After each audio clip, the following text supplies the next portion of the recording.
પોરબંદરના ભારવાડા ગામમાં જીઆઈડીસી માટે થઈ રહેલા જમીન સંપાદન અને ડિમોલિશન સામે ખેડૂતોમાં ભારે આક્રોશ ફેલાયો છે। વર્ષોથી ફળદ્રુપ જમીન પર ખેતી કરીને ગુજરાન ચલાવતા ખેડૂતોએ જિલ્લા કલેક્ટરને આવેદનપત્ર પાઠવી આ કાર્યવાહી તાત્કાલિક રોકવાની માંગ કરી છે।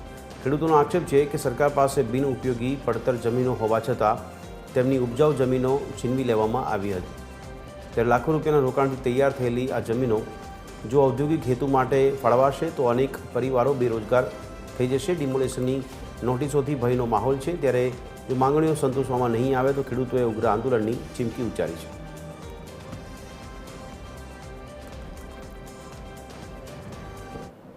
જે અમારી જમીન બરડા સાગર ડેમ નહીં, એ પહેલાનો ડેમ હતો જે રજવાડી ડેમ બોલાતો, તેના આજુબાજુના જે 6 એકર જમીન છે અમારા દલિતની છે, જેમાં થોડાક મેર લોક છે, રબારી લોક છે, એમ કરીને દલિતની જમીન 100 એકર છે।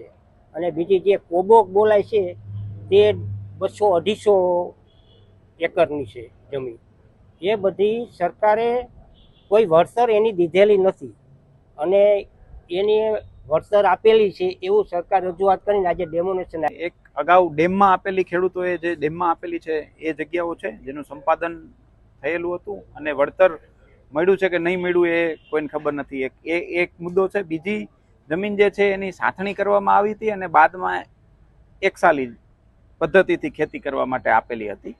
એટલે આ બે પ્રકારની જે જમીનો મૂળભૂત રીતના ભારવાડામાં છે ને અંદાજે 600 એકર જેવી જે જમીનો છે એમાંથી 300 એકર જેવી જમીનો છે એમાં ક્યાંક ને ક્યાંક ખેતી થાય છે। અને હવે વાત છે ઉદ્યોગો આવવાની। ઉદ્યોગો આવવાના લીધે આ જમીનો ખાલી કરવા માટેનું ખેડૂતોને નોટિસો પણ આપવામાં આવી છે અને અમુક ખેડૂતો છે એ હાઈકોર્ટમાં ગયા છે એટલે એને સ્ટે મળ્યો છે અને એ સ્ટેના સંદર્ભે જે સ્ટે મળ્યો છે એનો ઇસ્યુ છે એવો જ બાકીના 170-80 ખેડૂતોનો કે 200 ખેડૂતોનો ઇસ્યુ છે।